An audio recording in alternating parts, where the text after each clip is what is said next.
नमस्कार, स्वागत है आपका शिक्षा प्लेनेट पर। बीएचयू के ऊपर ऑलरेडी हमारा वीडियो चलाया गया है, किस तरीके से प्रैक्टिकल एग्जाम होता है, क्या क्या प्रश्न पूछे जाते हैं। अब बीएचयू का स्ट्रक्चर कैसा है, प्लेटेड कॉलेज को लेके, एमएमबी को लेके, मेन कैंपस को लेके, ये पूरा डिटेल वीडियो हमने ऑलरेडी बना रखा है। लिंक उसका डिस्क्रिप्शन में है, देख लीजिएगा। इस वीडियो में हम ड्यू के ऊपर चर्चा करेंगे कि दिल्ली यूनिवर्सिटी में practical based test, practical exam कैसे होता है, कितने नंबर का होता है, वेटेज क्या होता है, कॉल लेटर वगैरह कैसे आपको मिलता है, ठीक है, कहाँ लोकेशन है, कहाँ प्रैक्टिकल एग्जाम होता है, पूरी डिटेल में चर्चा करेंगे। तो वीडियो को लाइक वगैरह अभी से कर लीजिए, ठीक है, कमेंट वगैरह करके चलिए, ठीक है। यही सारी चीजें जो मोटिवेट करती हैं। वैसे भी अब बच्चे कम है सीयूटी को परफॉर्मेंस, सीयूटी परफॉर्मिंग आर्ट्स के, तो ऑलरेडी व्यू जो है कम आते हैं। जो अब ये सब कमेंट करते हैं, जो प्यारा सा हम मैसेज करते हैं, यही सारी चीजें मोटिवेट करती हैं हमें ऐसे वीडियो को बनाने के लिए, ठीक है। आगे देखते हैं। बाकी आप सब बड़े हो गए हैं, ये सारी चीजों को समझते ही हैं, 12th पास आउट वाली फीलिंग आती ही होगी, तो आप सब ऑलरेडी समझदार हैं। आइए देखते हैं, ये जो कुछ इंफॉर्मेशन बुलेटिन है, इसको हम ध्यान से देखेंगे। इसके अलावा हमारी वहाँ के जो रिस्पेक्टेड प्रोफेसर हैं, उनसे ये बात हुई है, देखेंगे क्या है, क्या कह रहे हैं ये। पहला बात ये क्या है कि इससे पहले देखिए एक चीज और मैं आपको बता दूं कि जो प्रिफरेंस, जो रजिस्ट्रेशन है वो आपका चल रहा है। और रजिस्ट्रेशन जब आप कर रहे हो तो पिछले वीडियो में मैंने आपको बताया था कि एक बात ध्यान रखना, वहां पे क्या पूछ रहा है कि are you pursuing, are you seeking admission for music honours, तो आपको वहां पे यस कर देना है। इस बात को आपको ध्यान रखना, एडिशनल इन्फॉर्मेशन में ये मांगा जा रहा है, ठीक है। उसके बाद कुछ सर्टिफिकेट वगैरह भी कह रहा है, अपलोड कर देना, जिस तरीके से जो भी सर्टिफिकेट आपके पास होगा। आगे बढ़ते हैं, यानी इसको यस करना बहुत जरूरी है, ठीक है, ध्यान रखना है रजिस्ट्रेशन करते वक्त। रजिस्ट्रेशन के बाद की क्या प्रक्रिया है उसको देखते हैं, आगे बढ़ते हैं। पहला क्या है, ये क्या कह रहे हैं कि जिस तरीके से आपने फॉर्म फिल किया है, रजिस्ट्रेशन किया, उसके बाद आपको क्या करना है, आपको कॉम्बिनेशन फॉर्म फिल करना है, प्रेफरेंस एंट्री फिल करना होता है। ये कब फिल करना होगा, जब आपका सीयूटी का एग्जाम वगैरह का रिजल्ट आ जाएगा, नंबर आपके आ जाएंगे, उसके बाद सेकंड फेज में प्रेफरेंस एंट्री आपको करना होगा। इसमें ये कह रहे हैं कि कॉलेज वाइज और उसके साथ और क्या कॉम्बिनेशन है, उस हिसाब से अपना प्रेफरेंस फिल कर देंगे। जैसे फॉर एग्जाम्पल मैंने आपको बताया था कि डीयू में अगर आप म्यूजिक ऑनर्स की बात करें तो टोटल 5 कॉलेज है जो तो आपको म्यूजिक ऑनर्स अवेलेबल करवाते हैं। उन 5 कॉलेजेस में आपको सबसे पहला अच्छा कॉलेज कौन सा लगता है, आपको आपका पसंदीदा कॉलेज कौन है, उस हिसाब से, और आपका कॉम्बिनेशन क्या रहेगा, उस हिसाब से आप प्रेफरेंस एंट्री कर लेंगे, ठीक है। ये कब करेंगे, जब फॉर्म का डेट आ जाएगा, यानी जब प्रेफरेंस एंट्री खुल जाएगा तो मैं आपको बता दूंगा। उसके बाद यहाँ पे क्या कह रहे हैं कि जो भी स्टूडेंट म्यूजिक ऑनर्स में एडमिशन ले रहे हैं उन सभी विद्यार्थियों को परफॉर्मेंस बेस्ड टेस्ट देना होगा, यानी प्रैक्टिकल एग्जाम देना होगा। नॉर्मल सी बात है। तीसरा पॉइंट इंपॉर्टेंट है, क्या कह रहे हैं कि 50% वेटेज जो है वो सीयूटी एग्जाम का होगा, यानी थ्योरी जो आपका एनटीए था उसका होता है। तो इसको हम देखते हैं क्या ये कह रहे हैं। अगर मैं सीयूटी की बात करूं और परफॉर्मिंग आर्ट्स की बात करूं, तो अगर अब मैं थ्योरी की बात करूं तो आपको सबने एग्जाम दे ही दिया, आपको पता ही है कि इसमें टोटल जो है 45 क्वेश्चन आए थे, जिसमें से आपको 40 क्वेश्चन करने थे। अगर इस हिसाब से देखा जाए तो आपके 200 नंबर का आपका थ्योरी एग्जाम। वहीं अगर मैं प्रैक्टिकल एग्जाम के बारे में बात करूं तो इसके बारे में आप सभी को पता होगा, नहीं पता होगा तो सुन लीजिए। प्रैक्टिकल एग्जाम आपका मैक्सिमम 100 नंबर का होगा। अब ये क्या कह रहे हैं कि जो ये 200 नंबर है थ्योरी का और 200 नंबर है परफॉर्मेंस बेस्ड टेस्ट का, इसका 50-50% निकाल कर आपका फाइनल मेरिट लिस्ट तैयार होगा। तो इसका 50% निकालें तो कितना हो जाएगा, 100 हो जाएगा। इसका 50% निकालो तो कितना हो जाएगा, 50 हो जाएगा। दोनों को प्लस कर देंगे तो 150 हो जाएगा। यानी इस इंफॉर्मेशन बुलेटिन के हिसाब से लग रहा है कि 150 में आपका फाइनल मेरिट लिस्ट तैयार होगा, ठीक है। अब एक बात ध्यान रखना, मैंने आपसे बहुत पहले से कहते आ रहा हूं कि अगर आपको अच्छी यूनिवर्सिटी में म्यूजिक ऑनर्स एडमिशन लेना है, अगर अच्छे यूनिवर्सिटी से म्यूजिक में ग्रेजुएशन करना है, तो आपका प्रैक्टिकल बढ़िया होना चाहिए, ठीक है। क्यों होना चाहिए, आगे मैं इसको और प्रूफ करूंगा, आगे दिखाता हूं कि क्या इन्होंने मेंशन किया है। आगे देखते हैं, ठीक है। ये चौथा पॉइंट है, ये इस बात की पुष्टि करता है। देखो जरा, ये कह रहे हैं कि 7 गुना बच्चे आएंगे जितना सीट रहेगा, मान लो फॉर एन एग्जाम्पल मैं तुमसे ये कह रहा हूं कि दिल्ली यूनिवर्सिटी में सारे कॉलेज को मिला लिया जाए तो मान को चलो 50 सीट है, ठीक है।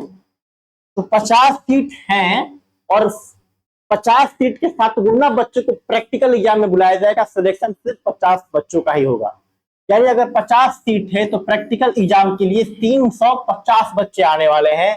मान लो कि 100 सीट है तो प्रैक्टिकल एग्जाम के लिए 700 बच्चे आने वाले हैं। सिलेक्शन सिर्फ 100 बच्चों का होगा। एक बात समझ लेना कि प्रैक्टिकल बढ़िया है, अच्छा है, सिलेक्शन हो जाएगा।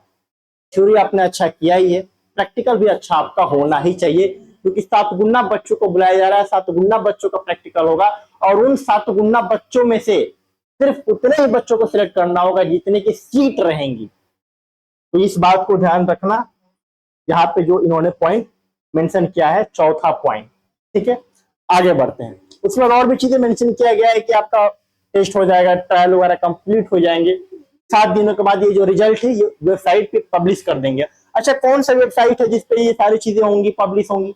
एक तो वो वेबसाइट है जिसपे आप रजिस्ट्रेशन वगैरह कर रहे हैं, उस पर आप प्रेफरेंस वगैरह फिल करेंगे। एक दूसरा वेबसाइट है इनका म्यूजिक डिपार्टमेंट का, उसका लिंक मैं डिस्क्रिप्शन में दे दूंगा, उस वेबसाइट से आप टच में रहेंगे, ठीक है। आगे बढ़ते हैं। जब आगे बढ़ते हैं तो आप पाएंगे क्या इन्होंने दिया है, थोड़ा सा इंफॉर्मेशन दिया है कि किस तरीके का सर्टिफिकेट आपको लगेगा। अब थोड़ा यहाँ पे जो है कंफ्यूजन वाली चीजें हैं, लेकिन मैं आपको क्लियर कर दे रहा हूँ। देखिए, अब कई बच्चे जो होंगे जिनके पास कोई सर्टिफिकेट वगैरह होगा नहीं किसी भी संस्था का, वो क्या करेंगे?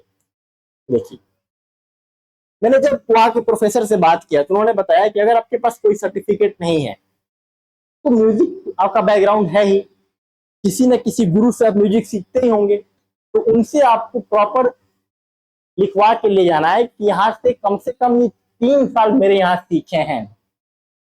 बेटर रहेगा आप 4 साल भी करवा लो, ठीक है। तो कोई अच्छे गुरु से आपको नोट करवा के लेके जाना है अच्छे से, जिस तरीके से डिपार्टमेंट ऑफ म्यूजिक में कुछ फॉर्मल एप्लीकेशन वगैरह दिया जाता है, फॉर्मल लेटर वगैरह दिया जाता है, ठीक है। तो उस तरीके से 11th 12th आपने काफी लिखा होगा, उस तरीके से प्रॉपर लिखवा के सिग्नेचर वगैरह करवा के अपने गुरुजी का प्रैक्टिकल एग्जाम के दिन आपको लेके जाना होगा। अगर आपके पास इनमें से कोई सर्टिफिकेट नहीं है, ठीक है, अधिकतर लोगों के पास प्रयाग संगीत समिति होगा या भातखंडे संगीत विद्यापीठ का भी कुछ सर्टिफिकेट होगा, इनमें से कोई भी सर्टिफिकेट जो होगा वो चल जाएगा, ठीक है। ये कर्नाटकी म्यूजिक के लिए सर्टिफिकेट है और ये जो आपका है हिंदुस्तानी वोकल के लिए, हिंदुस्तानी के लिए और ये कर्नाटकी के लिए, ठीक है। तो ये कुछ सर्टिफिकेट है, इनका स्क्रीनशॉट आप ले सकते हैं। हालांकि ये जो भी डॉक्यूमेंट्स है PDF है, ये मैं टेलीग्राम ग्रुप पे शेयर कर ही दूंगा, ग्रुप का लिंक डिस्क्रिप्शन में है। सिर्फ वही बच्चे हैं जो CUT के हैं ज्वाइन कर लीजिएगा, ठीक है। तो इसका आप स्क्रीनशॉट भी ले सकते हैं। ध्यान रखिएगा 3 साल का चाहिए। BHU में कितना मांगता है? BHU की बात करें तो BHU में भाई जी 4 साल का मांगता है, यहाँ पे 3 साल का भी रहेगा ड्यू में, तो काम आपका निकल जाएगा, ध्यान रखेंगे। तो सर्टिफिकेट जो है आपको लेके जाना भी है, अपलोड भी करना है वेबसाइट पे जब आप फॉर्म रजिस्ट्रेशन का फॉर्म फिल कर रहे हैं। आगे बढ़ते हैं हम लोग, आगे बढ़ते हैं। ये क्या है? ये आपका प्रैक्टिकल टेस्ट का पूरा क्राइटेरिया है। इसका आप मैं थोड़ा सा ब्राइटनेस कम कर देता हूँ, ले लीजिए क्या कह रहा है, ठीक है। यहाँ पे आप देखेंगे तो ये हिंदुस्तानी म्यूजिक के लिए है, ये कर्नाटकी के लिए है और ये परकुशन के लिए होगा जी। तो इसका पूरा आप ले लीजिए। क्या आपको सिलेबस है, कितना वेटेज है, कितने नंबर का है, सारी चीजें दी गई है। इतना चीज आप तैयार करके जाइएगा, इसको ध्यान से रख लीजिए। ये आपका प्रैक्टिकल का सिलेबस है, मार्किंग स्कीम है, पैटर्न है, इसको ध्यान में रख लीजिएगा, ठीक है। आगे चलते हैं, टेस्ट का क्या लोकेशन उसको जरा देख लेते हैं। देखिए, जो आपका परफॉर्मेंस बेस्ड टेस्ट होगा, 1 मिनट जी जी, देखिए जो आपका परफॉर्मेंस बेस्ड टेस्ट होगा वो इस पर्टिकुलर लोकेशन पे होगा, faculty of music and fine arts, university of Delhi, ठीक है। समझ रहे हैं आप? रेड फोर्ट से ये 6 से 7 किलोमीटर की दूरी पे है, इंडिया गेट से 13-14 किलोमीटर की दूरी पे होगा। तो जो लोग बाहर से जा रहे हैं दिल्ली में, वो देख लीजिएगा आपको किस लोकेशन पे रहना है, क्योंकि 1-2 दिन आप पहले ही पहुंच जाने वाले हैं। तो ये लोकेशन है, इस यहाँ पे आपको टेस्ट को देना होगा। एक और ध्यान में रखना है कि कुछ लोग रिक्वेस्ट करते हैं कि हमारा ऑनलाइन मोड में टेस्ट लिया जाए, हम बहुत दूर से हैं।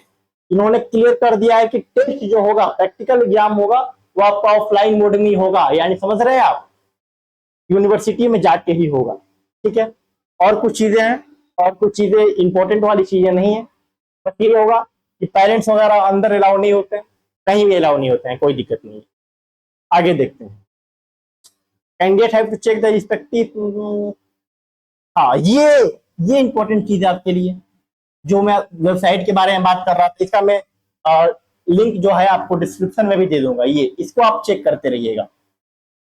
music.du.ac.in, ठीक है। क्या आप बोल रहे हैं, candidate have to check their respective date of performance based test at the department of music.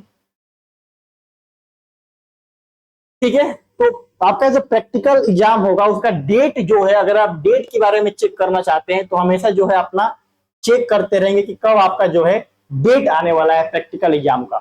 ध्यान रखिएगा कि जो आपने मेल आईडी दिया है उस पर भी मेल जाता है, कई बार मेल ना जाए तो यहाँ पे चेक करते रहिएगा। या अगर आप दिल्ली के आसपास हैं, डिपार्टमेंट ऑफ म्यूजिक में चले जाएंगे तो नोटिस बोर्ड पर भी यहाँ पे ये बोल रहे हैं कि वो चिपका देंगे। कई लोग तो वेबसाइट पे ही देखने वाले, संपर्क में रहिएगा।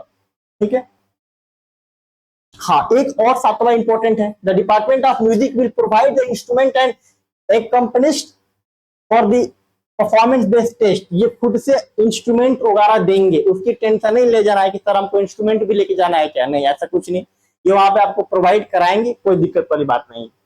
आगे दिखाते हैं। लेकिन यहाँ पर इन्होंने ये भी लिखा है कि अगर आप खुद से लाना चाहते हैं तो ला सकते हैं, बस बता देना है वहां पे जाके कि मैंने खुद से लाया है। ये चीजें भी हैं।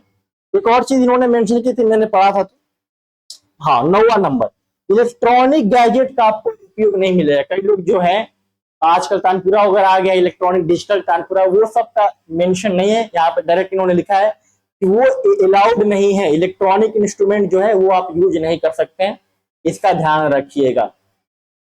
इतना टेंशन ना लीजिए, वो खुद ही प्रोवाइड करवाएंगे आप। चलिए आगे, मुझे नहीं लगता और कुछ होगा। तो ये एक छोटी सी इंफॉर्मेशन थी, बाकी जो भी आपके मन और मस्तिष्क में प्रश्न है नीचे कमेंट करिएगा। सीयूटी के ऊपर विशेष तरह से हमारी कवरेज है, कब से कवरेज है, जब सीयूटी 2022 से स्टार्ट हुआ है। ठीक है, इस वक्त 2024 में मैंने आपको कहा था कि जब तक आपका एडमिशन नहीं होता, जब तक आपकी काउंसलिंग नहीं हो जाती है, तब तक की जिम्मेदारी हमारी है, तो जिम्मेदारी हमारी है। और किसी टॉपिक की वीडियो चाहिए तो बता दीजिएगा, मिल जाएगी। एक प्यारा सा कमेंट जरूर करना, और ग्रुप जो है डिस्क्रिप्शन में लिंक उसका दिया गया है। अभी तक के लिए बस इतना ही, धन्यवाद। जुड़े रहें शिक्षा प्लैनेट से।